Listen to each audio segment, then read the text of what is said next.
सभी को नमस्कार। ये ऊर्जा का अंतर्नियोजन ही मेरी स्टेबिलिटी है, यही मेरी स्थिरता है और मैं फिर हायर लेवल्स पे जाता हूँ। हायर लेवल की दुनिया एकदम अलग है, वहाँ बहुत आराम है और कुछ नेगेटिव थॉट नहीं आता है। अब उसको कैसे कहा जाए? जैसे अभी आप मान लो, जिस दिन आप आए थे और अभी आपकी मनस्थिति, आपके स्टेट ऑफ माइंड में क्या चेंज है? कैसा लग रहा है? हल्का लग रहा है कि नहीं? ये जो हल्का लगना है ना, बेसिकली वो जीवन की मौलिकता है। ये जो सेल्फ है ना, वो वेटलेस है। जितना मैं हल्कापन महसूस करता हूं, मैं खुद के नजदीक होता हूं। जितना मैं भारीपन महसूस करता हूं, मैं शरीर के नजदीक होता हूं। आदमी का इनसिक्योरिटी बस ज्यादा खाना भी एक हैबिट है और अपने भीतर की अतृप्ति को भोजन से पाना भी एक मजबूरी है। ये दोनों चीज हैंडल होने लगती है। आपकी तो कोई वो वाली स्थिति नहीं है कि आपको नहीं मिलेगा वाली बात, लेकिन वो जो अतृप्ति है जीवन में, जैसे जिस दिन घर में खाली रहते हैं उस दिन कैसा लगता, आज क्या बनाओगे? और जिस दिन आप बहुत बिजी हो, जो है दे दो। तो जब आप मन से तृप्त होते हो, अपने में आप तृप्त होते हो, तो बाहर की चीजों से आप उतना ही लेते हो जितनी आपकी जरूरत है। तो ऑटोमेटिकली ओवर ईटिंग नहीं होती है। ये तथ्य भी है, मोटापा एक तरह का इनसिक्योरिटी का एक्सप्रेशन भी है, एक साइकोलॉजिकल फिनोमेना है। तो जिन लोगों में, मतलब अब मैं सबके लिए नहीं कह सकता क्योंकि शरीर पे मेरा कोई इतना बड़ा ज्ञान नहीं है, इसके अलावा भी कुछ लोग मोटे होने की प्रवृत्ति रहती होगी, कि शरीर की अपनी भी कोई प्रवृत्ति हो सकती है, लेकिन ये भी एक फैक्टर है, उसमें शामिल है। जितना आप अपने में तृप्ति होती जाती है, उतना ही आप ओवर ईटिंग आपकी खत्म ही हो जाती, होता ही नहीं। पहले से जैसे पुरानी गाड़ी होती ना, पुराने माँ बाप बच्चों की गाड़ी में एक सेटिंग करवाते थे, वो 60 के ऊपर चलती नहीं थी, कार्बोरेटर सेट कर देते थे। एक कार्बोरेटर सेट रहता है। जैसे मैं खाने के बाद भारीपन फील करूं तो मेरे को बहुत खराब लगता है। खाने के पहले और खाने के बाद शरीर उतना ही हल्का रहे। वो जो शरीर के हल्केपन की फीलिंग आती है ना, वो अपने आप में बड़ा सुखदायी फीलिंग है। तो एक बार उस फीलिंग का स्वाद मुंह लग जाता है तो मैं उसको खोना नहीं चाहता। सुख तो है, या तो मैं खाने से सुख ले रहा था या मैं शरीर के हल्केपन की फीलिंग से सुख ले रहा हूं, बस इतना ही मामला। ऐसी सब मामलों में एक बार मैंने पहचान लिया, मेरी आवश्यकता इतनी है, बस। देखो मैं खाली आदमी, वो सावजी भाई, अभी उसका फिर से छपा है, वो जो सूरत में जिसने कार वार बांटी थी, आज मेरे को उसकी न्यूज़ फिर किसी ने भेजी है। उसने अपने बेटे को बोला कि तुम 2 साल खाली हाथ घर से जाओ और सरवाइव होके वापस लौट के आओ, तब तुम बिजनेस में बैठोगे। 6,000 करोड़ का बिजनेस है और ये गुजरात में कॉमन है। जितने भी बड़े घराने हैं वो अपने बच्चों को घर से खाली हाथ भेजते हैं और तुम 2 साल सरवाइव होके आओ, ताकि तुमको जिंदगी से आमना सामना हो, एक एक पैसा कैसे आता है, ग्राउंड पे आदमी गरीबी क्या होती है और लोग कैसे जीते, नीचे से ऊपर उठ के आओ। बाप की सीट पे जाके सीधा नहीं बैठ जाओगे। तो वो व्यक्ति किसी सभा में, जब मैं उनके यहाँ शिविर कर रहा था, तो किसी पॉइंट पे ये सामान से सम्मान आता ही है। तो चर्चा में आया कि अपने से बड़ा अधिकारी हमारे सामने आके बैठ जाता है तो हमारा सिस्टम लॉक हो जाता है, अपने से बड़ा सेठ हमारे सामने आके बैठ जाता है तो हमारा सिस्टम लॉक हो जाता है। तो सावजी भाई बोलते हैं, मैं ऐसी उनकी तरफ आंख कर दिया तो उन्होंने आके माइक पकड़ लिया, बोले सोम भाई, मैं भी जब मेरी बिजनेस डील करता हूँ ना, तो मेरे से बड़ा सेठ जब मैं डील करता हूँ तो मेरा भी सिस्टम लॉक हो जाता है। 6,000 करोड़, ठीक, एक हमारा सिस्टम है जिसमें अकाउंट ही नहीं है, और ये सिस्टम कहीं लॉक नहीं होता है, किसी के साथ भी बैठे। क्यों नहीं लॉक होता है? क्योंकि अपनी आवश्यकताओं का आकलन आ गया है, इससे ज्यादा की मेरी जरूरत नहीं है। जिस पद की मुझको तलाश है उसको मैं ही पा सकता हूं, उसमें आप मेरे को हेल्प नहीं कर सकते। वो कोई सिस्टम मुझको नहीं देगा, वो मेरी चेतना मुझको देगी, और उसको पाने के लिए मैं कोशिश कर रहा हूं। जितनी कोशिश मैंने की है उससे मैं संतुष्ट हूं, मैं आगे भी कोशिश कर रहा हूं। तो मेरे को जो पद पाना है वो मेरी जर्नी है, वो मेरे को बाहर से पद की जरूरत नहीं। बाकी जो स्नेह सहयोग है वो तो सबका मिलता ही है, तो खत्म हो गया। तो जब किसी से भौतिक रूप में कुछ नहीं पाना है तो फिर आपका बात करने का तरीका बदल जाता है, फिर सामने वाला भी आपसे बहुत आश्वस्त होकर बात करता है। जब मैं दिल्ली में नया नया आया था तो मैं बहुत सारे लोगों की बॉडी लैंग्वेज देखता था, लगता था ये आदमी मंत्री जी के नज़दीक है, ये हमारा पता तो नहीं काटेगा। अब मैं सोचता यार मेरा कोई लेन देन नहीं है उधर। फिर मैं 3 साल के लिए गायब ही हो गया, आया ही नहीं मैं, ताकि आपको भरोसा हो जाए यार मेरा उधर कोई लेन देन नहीं है।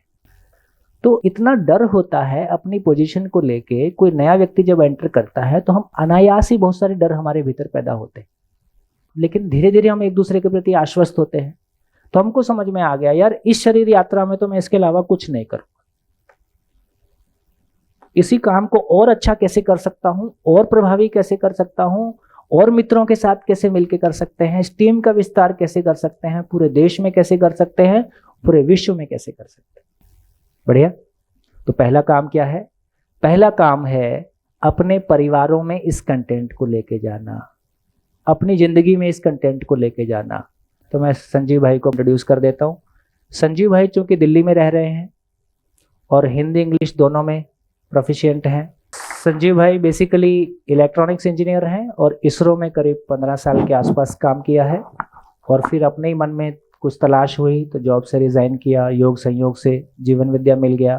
तो अभी फुल टाइम संजीव भाई भी, और श्रवण शुक्ला जो शायद आप कुछ लोग परिचित होंगे, उन्होंने अभी VRS ले लिया है। तो ये 2 लोग अभी फुल टाइम हो गए हैं, हमारी तरह हम 3 हो गए हैं, है ना। और धीरे धीरे बाकी तो सब साथ मिलके काम करेंगे ही। संजीव आपका थोड़ा परिचय कर दीजिए। सभी को नमस्कार।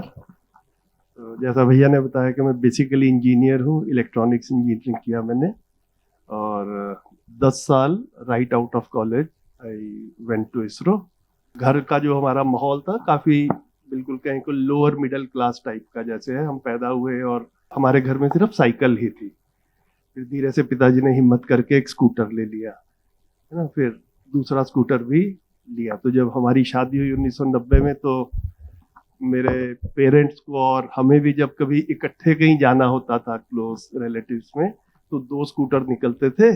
एक पे मेरे पिताजी मेरी मम्मी को लेकर चलते थे और दूसरे पे मैं अपनी वाइफ को लेकर के चलता था। तो इस सब में ना, इस पूरे कंटेंट के साथ में मैं अपनी जर्नी को रिलेट करूंगा। तो जब मैं इसरो ज्वाइन किया तो उसके बाद में प्रमोशंस वगैरह भी, मैं अच्छा आदमी था, मेरे को ऐसा लगता है हमेशा से, मेहनती भी था, और जो एकेडमिकली भी कहें तो वो भी ठीक ठाक था, तो प्रमोशंस वगैरह भी अच्छे हुए। तो मैं 28 साल की उम्र में senior class 1 gazetted officer ISRO में बना।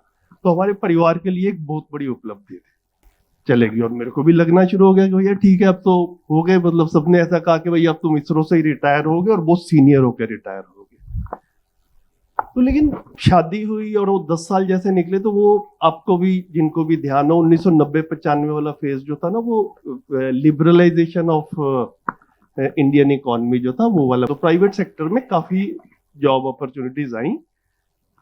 तो जो एक्सपीरियंस्ड लोग थे वो इसरो और MTNL जो टेक्निकल आदमी थे यहीं मिलते थे। तो हम लोगों को फिर अच्छी फैंसी सैलरीज जो है वो ऑफर की गई कि आप अपना गवर्नमेंट जॉब छोड़ के प्राइवेट सेक्टर में आ जाओ। तो आई कुड एक्चुअली सी, आज जो है ना मैं उस कंटेंट को देख पाता हूँ, भैया पेन भी थोड़ा सा यूज करूंगा, कि मेरे को ना बड़ा क्लियरली दिखता है कि माइंड में क्या रहता था कि 2 तरह के वर्ग हैं समाज में। एक है हैव्स वाला, और एक कौन सा है, इस पहले हैव नॉट लिखते हैं, और फिर दूसरा जो है वो हैव्स वाला। तो इनके पास में कारें होती हैं, इनके पास में ये होती, ठीक है। अभी हम भी थोड़ी देर पहले भी जो है वो बातचीत कर रहे थे कि भाई एक ऐसा वर्ग रहता है जिनकी भूख की आवश्यकता भी जो है वो पूरी नहीं हो पाती है, और लोग सुसाइड कर लेते हैं या भूखमरी से मर जाते हैं। मैं इस पूरे कंटेंट को अपनी जर्नी के साथ में जब देखता हूं तो ऐसा देख पाता हूं कि जब तक हम अपने आप को यहां पाते हैं, ऐसा लगता है कि लक्ष्य के रूप में यहां पहुंच जाएंगे तो सब ठीक हो जाएगा। और अच्छे लोग क्या होते हैं, जो यहां पहुंच जाते हैं उसके बाद में इनकी मदद करते हैं कि ये भी यहां पहुंच जाए, ठीक है। ऐसा जो है बिल्कुल मैं पिछले कुछ साल में जैसे जैसे मध्यस्थ दर्शन जीवन विद्या कंटेंट को देखा और अपनी जर्नी में भी बिल्कुल स्पष्टता से देख पाया कि at some subconscious level this is what is happening, है ना। किसी के पास में खाना नहीं है, इनके पास में खाना है और आवश्यकता से ज्यादा है तो इनकी मदद कर दी और इनको इससे बड़ी तृप्ति मिलती है ना। कोई अशिक्षित है, फीस के पैसे नहीं है, उसकी फीस भर दी, किताबें ले दी और खुद बड़ी तृप्ति मिलती है। कंबल बांट दिए, प्याऊ बनवा दिए, भंडारे लगवा दिए, ये सारा का सारा जो है वो दिखता है। मेरे में जो धीरे से स्पष्टता बनी इस कंटेंट के साथ में, मैं शेयर कर रहा हूं ताकि आप लोगों का भी ध्यान गया होगा, लेकिन और पिन पॉइंटेडली चला जाए। हम लोग आज की डेट में यहां बिलोंग करते हैं या यहां बिलोंग करते हैं? ठीक है, देखो आप लोगों की अच्छी नौकरियां भी लग गई हैं, सरकारी नौकरियां। अब भी अगर कारे वारे भी सबके पास में, अब भी अगर ऐसा लगे कि यहां पर हैं तो ये भी उचित नहीं लगता है। ठीक है, तो बिलोंग तो हम यहां करते हैं जहां हम हमेशा बिलोंग करना चाहते हैं। जिस तृप्ति की तलाश थी वो तृप्ति अपने में पाते हैं कि नहीं पाते हैं? ठीक है, ये जो है ना, इस गैप को पहचान लेना एक बहुत महत्वपूर्ण काम है। तो मुझे लगता है कि शिविर जो है, पहला शिविर कम से कम इस गैप को पहचानने में जो है ना हमारी हेल्प करता है कि हमने लक्ष्य के रूप में ये अपना लक्ष्य रखा था, काफी मेहनत करने के बाद में यहां पहुंच भी गए हैं, लेकिन जो उम्मीद थी वो पूरी नहीं हुई। तो शिविर में क्या हुआ है हमारे साथ में, जो धीरे धीरे करके हुआ कि पता चला कि यहां से भी एक आगे की यात्रा है। वो यात्रा कौन सी है? ये समझने की यात्रा है, समाधान की यात्रा है, सुख की यात्रा है। तो एक्चुअल में लक्ष्य जो है वो समझना कहो, समाधान कहो, है ना, सुख कहो, यहां तक जो है वो सुविधाएं जो है वो एक तरह से लक्ष्य के रूप में काफी लगती है। और अपने लक्ष्य में परिवार की सीमा तक आदमी बंधा हुआ सा रहता है। मैं उसको भी अपने में बड़ी ईमानदारी के साथ में आपको रखूं और स्पष्टता के साथ में रखूं, तो मैं देख पाया कि पैसे वैसे आ जाएं, बच्चों की जिंदगी जो है ना आगे अच्छे से कटे। थोड़ा बहुत हम इन लोगों के लिए भी करते रहेंगे, है ना, एक ऐसा लक्ष्य के रूप में रहता है। लेकिन ये सारा का सारा पूरा नहीं पड़ता। इसको जब हम अपने में महसूस कर पाए, जर्नी सबकी अपनी अपनी है, परिवार सबके अपने अपने हैं, अपने में इस चीज को एक्सप्लोर करके देखना है कि यहां पर आके जिस तृप्ति की तलाश थी वो मिली या नहीं मिली। ठीक है, तो नहीं मिली और पता भी नहीं चलता कि क्या करना है। तो एक्चुअल में ये वाला जो था वो काम था करने वाला। तो अब मैं जब अपनी फैमिली को देखता हूं, अपने आसपास की फैमिलीज को देखता हूं, तो देखने में क्या पाते हैं कि अगर किसी भी परिवार को देखें तो पैसा, सुविधा, मनोरंजन, करियर, मतलब काफी कुछ जो है ना वो फोकस इस तरफ सा रहता है। मतलब बच्चे भी पढ़ जाए तो क्या किस लिए पढ़ जाए कि उनका करियर बन जाए, पैकेज उनका जो है वो अच्छा लग जाए, है ना, ये इस तरह से जो है। और फिर बच्चे को भी जब हम देखते हैं और अपने भी देखते हैं कि इस सब में जब थक जाते हैं तो फिर क्या किया जाए, ये भी आवश्यकता बन जाती है। तो बड़े अच्छे अच्छे स्लोगन्स निकले हैं कि वर्क हार्ड पार्टी हार्डर, है ना, क्योंकि इस सारे काम में इतना थक गए हैं तो अब उसको भी तो ओवरकम करना है। तो अब उसको ओवरकम करने के लिए वीकेंड जो है वो यहां पर जो है वो चला जाता है। ठीक, तो शिविर से और इस कंटेंट से एक स्पष्ट रूप से लक्ष्य के रूप में क्या निकल कर आया कि परिवार में समझ जो है ना, इसको भी एक प्रायोरिटी के रूप में लाने की जरूरत है। और उसको घर के बड़े ही लेकर आएंगे। घर का जो बड़ा है, हम पेरेंट्स की भूमिका में हैं ना, जिस भी भूमिका में है उसमें अपने घर में समझ पे कुछ कॉन्क्रीट काम हो रहा है या हमने ये मान लिया है कि ये अपने आप हो जाएगा। क्या हमने ये बस मान लिया है कि ये हो जाएगा तो ये अपने आप इन पैरेलल हो जाएगा, या इसको भी एक स्पेसिफिक एजेंडा के साथ में बच्चे जब पैदा होने से लेकर शादी की एज तक आते हैं तो उसमें करने की कुछ जरूरत है कि नहीं। मैं तो आज आया हूं, बट आई एम श्योर के शुरू के 3-4 दिन में वो कुछ बातें हुई होंगी, निरीक्षण, परीक्षण, सर्वेक्षण वगैरह की भी, जैसे है ना, कुछ मानना नहीं है, जानना नहीं। 3 शब्द आते हैं बड़े अच्छे से, निरीक्षण, परीक्षण। तो जब मोटा मोटा सा सर्वेक्षण करने जाते हैं तो बड़ा क्लियरली दिखता है, और ईमानदारी से देखें तो अपने आसपास अपनी फैमिली में या क्लोज रिलेटिव्स में, क्लोज फ्रेंड्स में दिख भी जाता है कि ये सब कुछ होते हुए भी काफी बार बच्चों की जब शादी वादी होती है तो उसके बाद में घर में ऐसा माहौल बनता है झगड़े का कि कई बार साथ में जीना जो है वो काफी मुश्किल सा ऐसा होता है। दिखता है कि नहीं दिखता है निरीक्षण परीक्षण सर्वेक्षण से? सच सच बताइए। तो वो जो है वो हो नहीं पाता। तो वहां पर वो समझ की कमी के कारण संबंधों में जीने का जो है ना वो काम हमने ऐसा मान लिया कि ये अपने आप हो पाएगा, हो जाएगा, लेकिन ये अपने आप हुआ नहीं है। तो उसको as head of the family, as responsible seniors in the family, ये हमारी जिम्मेदारी बनती है। ये अपनी जर्नी में हमारे को क्लियर हुआ। जैसे जैसे क्लियर हुआ तो हमारे साथ में फिर ऐसा ही हुआ कि यहां पर जिस तरह से समझते थे फिर लगा कि घर में भी ये बातचीत होनी चाहिए। ऐसा थोड़ी कि सिर्फ शिविर में ही आएंगे तो बात होगी। इस बात की सिर्फ शिविर में आके करने की जरूरत है, ये घर में भी की जा सकती है।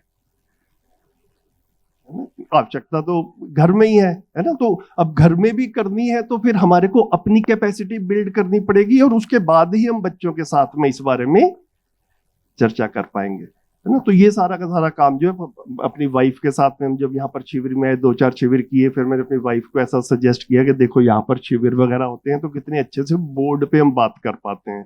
अब घर पे तो बोर्ड है नहीं, है ना? तो कई बार बात करने में भी मुश्किल होती है। तो उन्होंने कहा फिर क्या करें? मैंने कहा कि घर में बोर्ड लगा सकते हैं। तो उन्होंने पहले मेरे को देखा, फिर कहा किसी और के घर में बोर्ड है क्या? तो बात सच थी, और किसी के घर में बोर्ड है नहीं। और घर की दीवारें भी देखी तो लगेगा तो ड्राइंग रूम की दीवार ही बड़ी है, बाकी और कहीं पे तो ड्राइंग रूम पे तो बोर्ड ठीक है। लेकिन समझने की जरूरत है कि नहीं है? बच्चे बड़े हो रहे हैं तो समझने की जरूरत है। ये भी उनको धीरे धीरे बड़े अच्छे से स्वीकार हुआ। तो ये कुछ 4-6 महीने लगे उनको अपने में शिफ्ट लाने में कि हाँ ये बात हमको करनी है। तो हमारे घर में फिर हमने अपने घर में बोर्ड जो है लगाया, और हम बच्चों के साथ में बैठ के और अपने परिवार में इस तरह से इन सारे मुद्दों पे इतनी ही स्पष्टता के साथ में जैसे जैसे अवसर मिलता है वो बातचीत कर पाते हैं। तो अब सवाल ये उठता है कि ये समझना जो है, जिसको हम समझ कह रहे हैं बार बार, ये समझ है क्या? ये समझ क्या है? इसको समझने में भी एक लंबा समय लगा। ये ऐसी भी क्या गहरी चीज है कि इसको समझ को जो है वो कह रहे हैं। तो ये अपने में एक चीज धीरे से स्पष्ट हुई कि जो अभी आज जिस तरह से कंटेंट चल रहा है कि मैं केवल शरीर नहीं हूं। अब अगेन मेरे को लगता है कि ये सब अपने में ना देखें कि भाई हाँ ये ऐसे इस तरह से लॉजिकली जब सोम भैया बताते हैं तो पता चल भी जाता है कि भाई हाँ मैं केवल शरीर नहीं हूं। लेकिन हम सब अपनी अपनी फैमिलीज में रहते हैं। क्या मेरी फैमिली के सभी सदस्यों की ये स्पष्टता है क्या? क्या ये वाली बात कभी घर में डिस्कस भी की गई है? क्या ये वाक्य भी कभी आया है घर में, मैं केवल शरीर नहीं हूं? यहां पर एक रेफरेंस मिला कि समझ क्या है, और फिर अपने परिवार की स्थिति देखी तो लगा कि भैया हाँ ये बिल्कुल ठीक बात है। सारी गड़बड़ जो है वो अपने को केवल शरीर मानकर हम जब जीते हैं तो आदमी जाने अनजाने इंद्रिय सुख के पीछे ही भागता है ना? हम किसी तरीके से संयत रहे और कोई बड़ी बड़ी गलतियां नहीं की, लेकिन पता नहीं बच्चे भी किस मानसिकता के साथ में बड़े हो जाएं, किस माहौल में घूम रहे हैं, फ्रेंड्स वगैरह कैसे हैं। तो उस टाइम पे लगे कि चीजें गलत हो रही हैं, और हम फिर कोशिश करते हैं कि भाई शादी के बाद भी बच्चा गलती कर रहा है तब उसको समझाया जाए। सही काम क्या था? बच्चा जब पढ़ रहा था, when the child was growing up, that was the time to discuss these things. तो एकदम से ऐसा अपने में सेंस ऑफ अर्जेंसी जो है हमको लगा कि एज पेरेंट्स हम बड़े इररिस्पॉन्सिबली जी रहे हैं अगर इस कंटेंट को हम अपने घर नहीं लेकर। तो आप लोग भी बड़ी मेहनत के साथ में जैसे भी संयोग बने हैं 8 दिन के लिए शिविर में आए हैं, तो मुझे लगा कि जो हमारी जर्नी में जो जो पॉइंट्स हमको टच किए, यहाँ पे देखिए कहा तो बहुत कुछ जा रहा है ना? उस बहुत कुछ का आपकी जिंदगी में, आपकी फैमिली में जो भी स्टेट है उसमें कौन कौन से पॉइंट्स टच कर रहे हैं वो आप अपना अपना इंडिविजुअली डिसाइड करेंगे, लेकिन मुझे ऐसा लगा कि हमारे साथ में जो जो कुछ हुआ, तो एक तो ये हुआ, ये गोल नहीं है यहां से यहां जाने का, गोल इससे आगे का है। और इससे आगे का गोल जो है, ये लोग डिसाइड करेंगे या डिफाइन कर पाएंगे, या ये लोग डिफाइन करेंगे? हैव्स ही डिफाइन करेंगे। और हैव्स कौन है? हम ही हैव्स हैं अभी तो।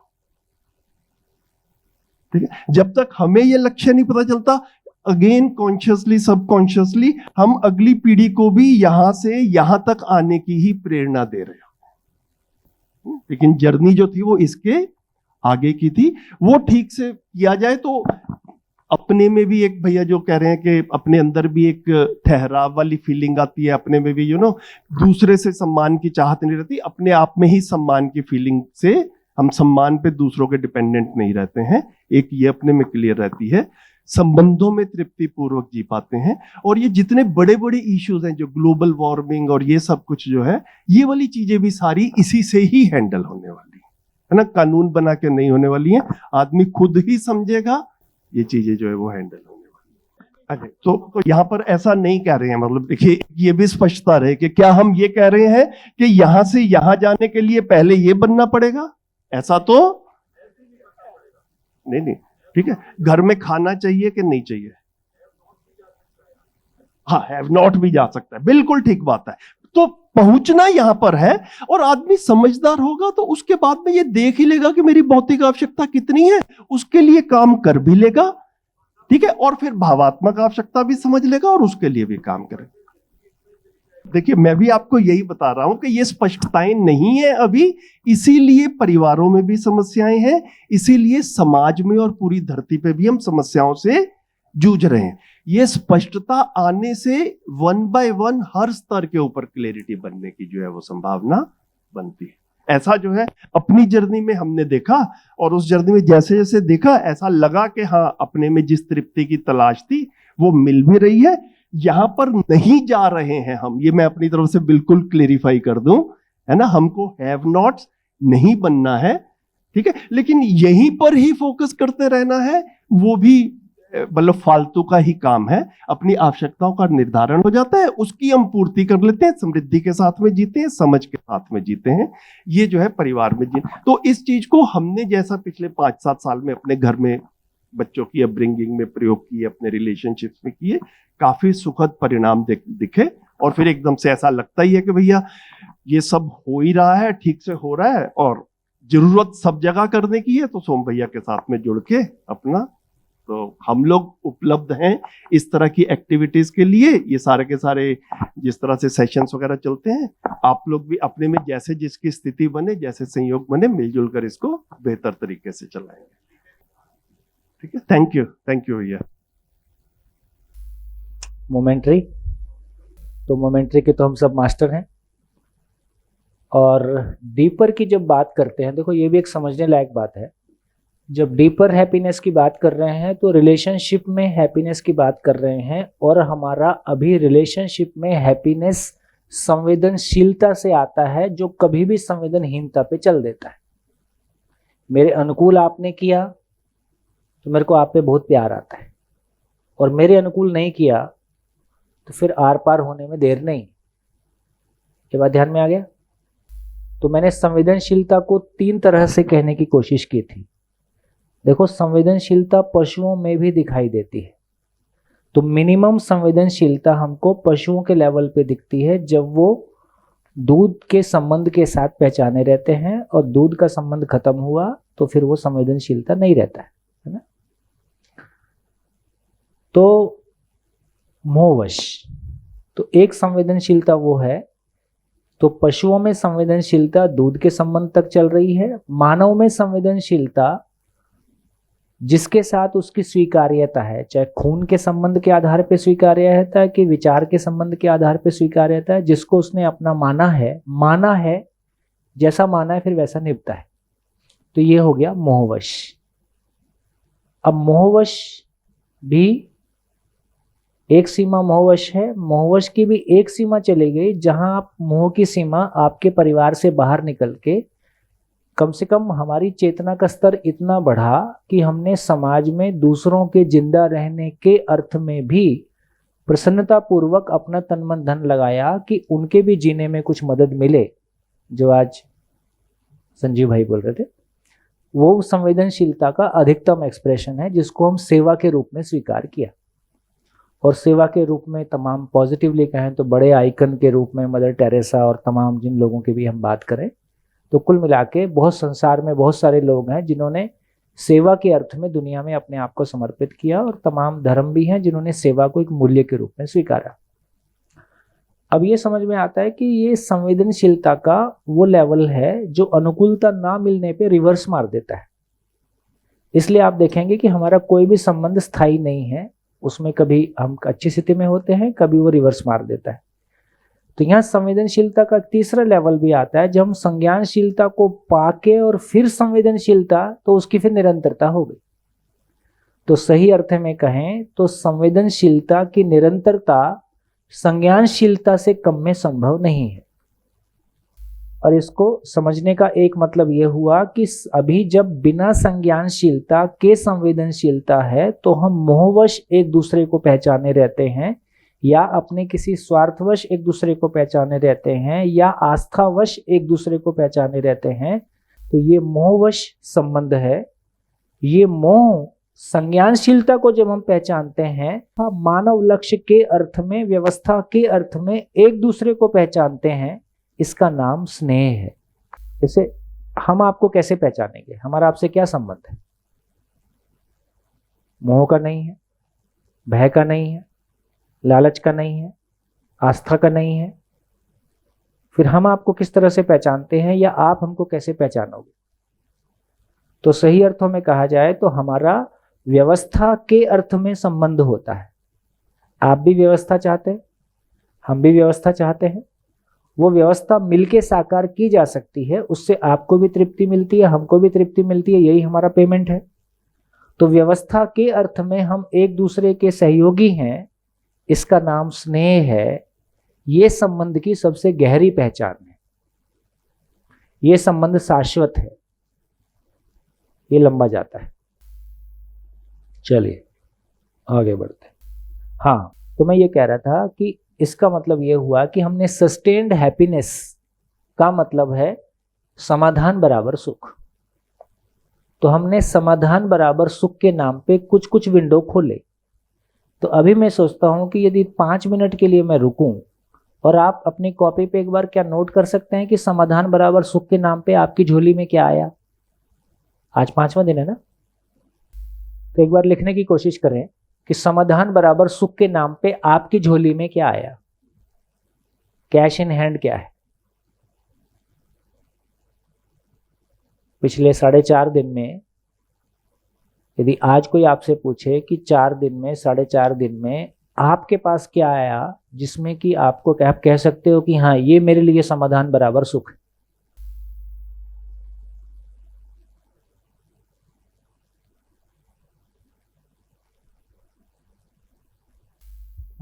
जो मुझे अपने लिए समझ में आया, सबसे पहली चीज तो कि किसी से भी कंपेयर नहीं करना, ये समझ मेरे को आई। ये शानदार। सबसे बड़ा सुख है।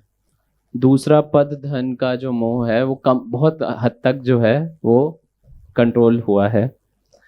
उपयोगिता पूरकता का कॉन्सेप्ट क्लियर हुआ है कि मेरी उपयोगित मतलब मेरा किसी दूसरे के साथ जो संबंध है वो उपयोगिता पूरकता के फॉर्म में है, रादर देन कि वो कहाँ पर है, मैं कहाँ पर हूँ। हाँ, और वो बड़ा है कि मैं बड़ा हूँ। हाँ, और संबंधों की जो एक्सपेक्टेशंस हैं अपने वाइफ से या अपने किसी भी परिवार वाले से, जो एक्सपेक्टेशंस हैं उस पे क्लैरिटी आई है कि एक तो नेगेटिविटी नहीं देखना, पॉजिटिविटी की तरफ ही देखना। So these are the things that are. जिज्ञासु है, बालक जन्म से गलती नहीं करना चाहता। स्वीकृति के भाव अगर होंगे तो हमारी व्यवस्था एक दूसरे के प्रति ज़्यादा स्वीकार्य होगी। जो भी वो कुछ करता है वो अपने सुख के लिए करता है। ये बाय द वे है कि उसका सुख हमारे से टकराता हुआ जाता है। ये हमारी समझ का फर्क है, या उसको सुख की समझ नहीं है। हाँ, तुलनात्मक अध्ययन नहीं करना और योग्यता उपयोगिता के भाव के साथ हम रहेंगे, ये सर। हाँ देखिए, तुलना को हम खत्म कर देंगे ऐसा होगा नहीं, क्योंकि तुलना वाली फैकल्टी हमारे पास है। तो तुलना करके मैं ये निष्कर्ष निकालता हूँ कि हम उपयोगिता पूरकता को पहचानने के लिए तुलना होगी। और सबसे बड़ी बात, मैं और मेरा शरीर ये दो अलग अलग चीजें हैं। मेरी जरूरत कुछ और है, शरीर की जरूरत कुछ और है। हमने सारी चीजों को मिला के शरीर की जरूरत के साथ जोड़ दिया है कि जो शरीर की जरूरत है यही सब कुछ है। सारी विडंबना इसी वजह से हो रही है। छा गए आप, सामाजिक शिविर को क्रॉस कर गए। मेरी मान्यताएं टूट रही हैं। आरंभिक जीवन से ही मेरे अंदर धन पद बल लोभ इसका बहुत नहीं था, लेकिन इसका एक अहंकार था कि ये मेरे पास नहीं है। इसका भी एक अहंकार था। हाँ, मैं चाय नहीं पीता, थोड़ी सी पी लेते अच्छा होता। तो वो समाप्त हुआ है कि मेरे पास नहीं था, इसका भी अहंकार नहीं करना है। बहुत बढ़िया। दूसरा ये कि जिंदा से जीने होने की यात्रा की एक घंटी तो सुनाई पड़ी गई है। आचरण से ही आप सीख सकते हैं, सिखा सकते हैं, और कोई रास्ता नहीं है, क्योंकि इस पूरे इंफॉर्मेटिव युग में ज्ञान सबके पास बराबर है। गूगल बात बाबा भी ठीक है। गूगल बाबा की कृपा है। देखो, टीचर अस्तित्व विहीन हो जाएगा यदि वो आचरण के साथ खड़ा अब नहीं होगा, क्योंकि आपसे ज्यादा अच्छे से यूट्यूब में तमाम मटेरियल रखा है। यदि आपके पास केवल सूचनाएं हैं, मैं यूट्यूब पे जाऊंगा तो मेरे को वो इन्फॉर्मेशन आपसे अच्छी मिल सकती है, लेकिन आप जब देते हो तो मेरे को आपसे सुनना अच्छा लगता है, क्योंकि कोई आपका आचरण उसके साथ में जुड़ गया है, इसलिए मैं आपसे सुनूंगा। तो अब लगभग वो स्थिति आ गई है कि आचरण हमारी मजबूरी भी है, हम अस्तित्वहीन हो जाएंगे। क्योंकि मैं घर में देखता हूँ मेरे बच्चे मुझसे ज्यादा ज्ञानवान है, अब मेरा आचरण से ही वो मुझे पिता माने। बस बस सीधी बस सी बस, बात। बिल्कुल बिल्कुल। मेरे स्टूडेंट्स मुझसे ज्यादा, अगर मैं कुछ एक चीज बताता हूँ वो 1000 चीज जानते हैं गूगल से। बिल्कुल। लेकिन अब मेरा आचरण ही उन तक मेरी श्रेष्ठता, जैसे कहते हैं, मतलब अगर गुरु शिष्य का संबंध है, अगर गुरु का पायदान ऊपर है तो वो आचरण ही बनाए। बस बस बस। तो ये एक बात समझ आती और है। आचरण है जो कभी रोबोटिक्स में नहीं आएगा, वो कभी नहीं आएगा। हाँ, हम तो इसी बात के भी खतरे में है कि रोबोट आ जाएगा, वो हमारी जगह ले लेगा। तीसरा जो ग्रेटिट्यूड है टुवर्ड्स नेचर और सारी चीजों के प्रति, आज मैं जहां भी हूं, जैसे भी हूं, हर छोटी से छोटी चीज के प्रति ग्रेटिट्यूड का भाव। और शिक्षा में ये मानव का कैसे समावेश कर पाऊंगा, being the board and schools जो मैं देख रहा हूँ, वो एक जितना है हम उतना ही कुछ ट्रांजेक्ट कर सकते हैं। सुनने से अच्छा लगना बिल्कुल अलग घटना है, हम उसका अधिकार पा जाएं ये अलग घटना है। हाँ जी, बढ़िया। और कोई बोले? स्वयं के लिए स्वयं का सम्मान, स्वयं के लिए स्वयं की उपयोगिता समाधान है। हाँ। तो यहाँ से अपनी जेब में सिर्फ एक पर्ची है जिसमें है कि अपने भाव जगत के विस्तृत क्षेत्र में धीरे धीरे उतरना है, उसे पहचानना है। हाँ। जब उसको पहचानेंगे, वो व्यवहार रूप में कब तक अमल में आती है, इसमें वक्त लगेगा, प्रैक्टिस होगी, और ये प्रैक्टिस करने की कोशिश मैं लगातार करता रहूँगा। अपने बच्चों में जो जिन्हें मैं पढ़ाता हूँ, जो मेरे स्टूडेंट्स हैं, उनमें असीम संभावनाएं हैं। जी, हो गया हो गया। देखिए, जब तक आपको लगता है ये डिपार्टमेंट की ज़रूरत है, ये नहीं होगा। जिस दिन हमको लगेगा ये मेरी व्यक्तिगत ज़रूरत है, मेरी फैमिली की ज़रूरत है, उस दिन हो जाएगा। तो अपने में जांचते रहिए कि अभी ये डिपार्टमेंट की ज़रूरत लग रही है कि मेरी ज़रूरत लग रही है। हमने जो मटीरियलिज्म पे चर्चा करी, तो ये कॉलेज में भी सीखा था हमने कि हम लोग कंजम्पशन कर रहे हैं, मटीरियलिज्म कर रहे हैं, we are losing our essence in that world. लेकिन वहाँ पे जो हमें सिखाया, वो हमें त्याग सिखाया, इस सब को छोड़ दो। हाँ। अहंकार सिखाया कि इस सब को छोड़ने के बाद आप बेहतर हो जाओगे। आपने जो सिखाया, आपने हमें समझ सिखाई। You taught us how to understand relationship between me and the nature. आपने तो वो जो त्याग का रास्ता जो बहुत मुश्किल था, वो समझ हाँ। से इजी हो जाएगा। बहुत बढ़िया, बहुत बढ़िया। अपन एक अच्छी लाइन पे चर्चा किए थे, क्या? हम शहादत के लिए तैयार नहीं है, हम सफलता के लिए तैयार। तो अब सफलता के लिए हर कोई तैयार है, और शहीद करवाने बोलोगे तो ये सब उसके लिए तैयार नहीं होंगे, तो ये त्याग व्याग नहीं चलेगा। जी सर, अभी तक जो हमने इतिहास की किताबों में पढ़ा है, जितने महापुरुष हुए हैं, ज्ञान की तलाश में उन्होंने घर को छोड़ा है। हाँ। अधिकतर लोगों ने घर को छोड़ा है, हाँ। और जहां भी गए फिर ज्ञान मिला, फिर वापस उसी समाज में लौटे हैं। आपकी ये बात मुझे बहुत अच्छी लगी, और एक चीज यहाँ से मैं जो हमारा लेके जा रहे हैं वो ये है कि परिवार का महत्व तो यहाँ आकर हमने समझा है, क्योंकि आपने कहा कि समझना स्वयं में होता है और जीना परिवार में होता है। यदि जीना है तो परिवार का साथ चाहिए, परिवार में ही रहना पड़ेगा, परिवार छोड़ करके जीने की कला हम नहीं सीख सकते। देखो, पत्नी एकमात्र व्यक्ति है जो आपको आर पार बताती है कि आपकी स्थिति कैसी है। बाकी जगह तो आप साहब हैं, बाकी जगह तो आप प्रवचन करता है ना, घर में कुछ नहीं चलता है। तो घर में कम से कम हमको आईना दिखाने वाले कई लोग मौजूद हैं। इसलिए जीने की जगह जब परिवार बोल रहे हैं तो केवल अपनी ब्लड फैमिली ही नहीं है, हमारे मित्र भी ऐसे होते हैं जो हमको आर पार सारी बात कह सकते हैं। जीने का प्रमाण उन जगहों में है जहाँ सामने वाले को समानता का अधिकार प्राप्त है, वहां हमको अपने जीने का पता चलता है। बाकी जगह हमारा प्रभाव काम करता है। और दूसरा सर, यहाँ से जो हमारा टेक अवे रहेगा वो ये है कि पेरेंटिंग पर बहुत सारी आजकल किताबें आ रही हैं, यूट्यूब पर बहुत सारे आजकल चैनल पेरेंटिंग पे आ रहे हैं, तो लोग इधर उधर घूम रहे हैं, लेकिन यहाँ पर अगर पता चला कि हमारा व्यवहार है, आचरण ही सही अर्थों में हमारे बच्चों की पेरेंटिंग, बस हमारा जीना ही बच्चों की पेरेंटिंग है, कुछ नहीं करना है। हमारी बॉडी लैंग्वेज, हमारी घर में होने वाली चर्चा, हमारा डेली रूटीन, हमारे तन मन धन का नियोजन, हम किसके घर जाते हैं, कौन हमारे घर आता है, घर में कौन सा प्रोग्राम टीवी पे चलता है, यूट्यूब पे आप कहाँ चलते हो, सब कुछ हो रहा है और बच्चा सब कुछ देख रहा है। आपको पता, आपको लगता है वो सो रहा है, वो जागता ही रहता है। गलती जब हमसे हो जाती है, गलती या फिर सही का प्रयास, जो यहाँ आकर पता चला, जीवन में जब भी कुछ होता था तो कुछ मतलब जो अनुकूल नहीं हो रहा है, स्थिति के अनुकूल नहीं हो रहा है या मन के अनुकूल नहीं हो रहा है, तो दुख या निराशा का भाव मन में आता है। तो यहाँ पर आकर ये पता चला कि नहीं, वो दुख या निराशा की बात नहीं है, वो तो सुधार की ओर बढ़ने का मेरा एक प्रयास है। तो यही मानसिकता ही मेरा समाधान है जो मुझे सुख की ओर ले जाएगा। बिल्कुल। दूसरा, हम विद्यालय में अपने बच्चों से बहुत अपेक्षाएं रखते हैं। हाँ, तो अगर हम वहाँ पर थोड़ा सा अपनी अपेक्षाओं पर नियंत्रण लगा लें तो मुझे नियंत्रण नहीं करना, जो विद्यार्थियों से है उसको अपने ऊपर डाल दीजिए। जी, जिसकी अपने से अपेक्षा सफल हो गई, उसकी दूसरे से भी अपेक्षा की पूरी ना होगी तो भी शिकायत तो नहीं रहेगी। तो वही एक समाधान का काम कर सकता है।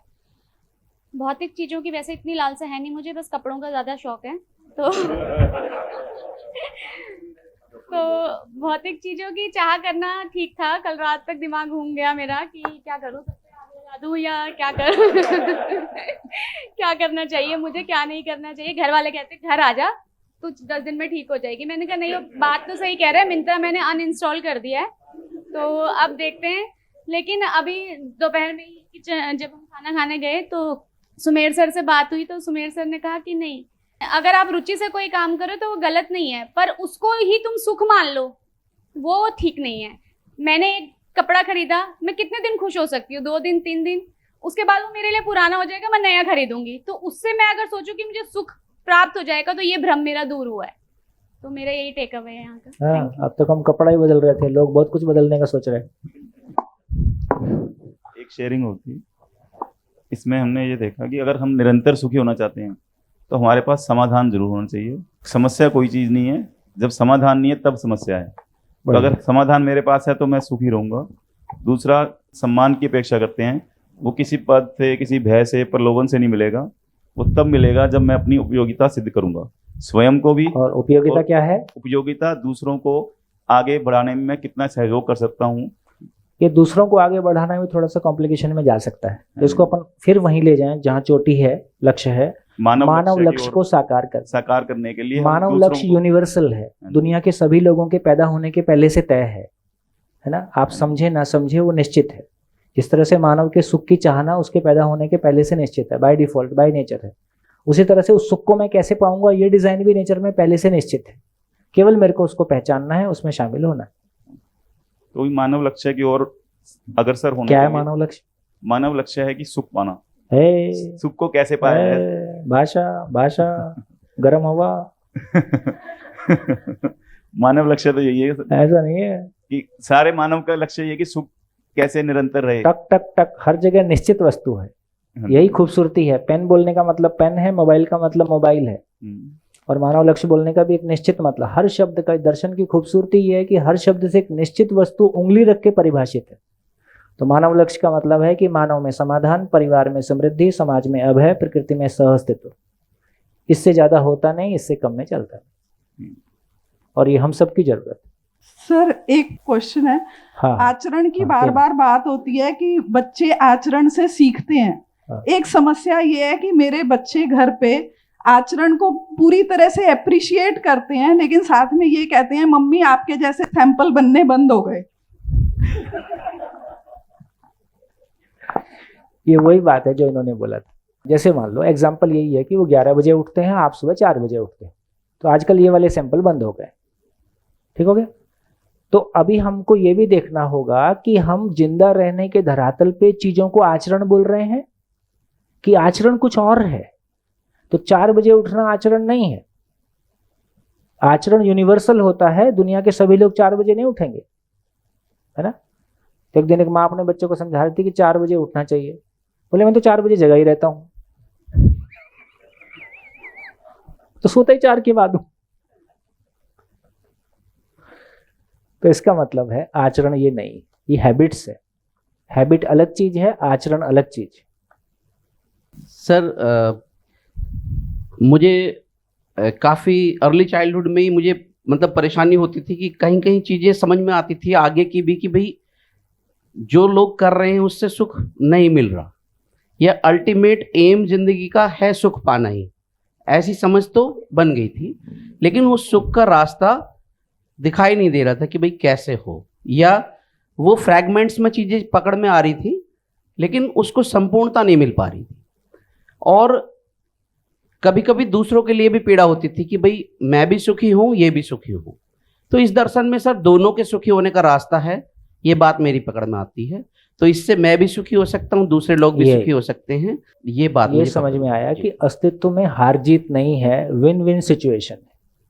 जब हम उपयोगिता पूरकता विधि से एक दूसरे के साथ जीने के स्वरूप को पहचानते हैं, अभी सन है ना, जो भी कुछ सारी चीजें हैं, कौन हारता है कौन जीतता है ना, सभी कोई कुछ पा रहे हैं, कोई कुछ पा रहा है और कोई कुछ दे रहा है।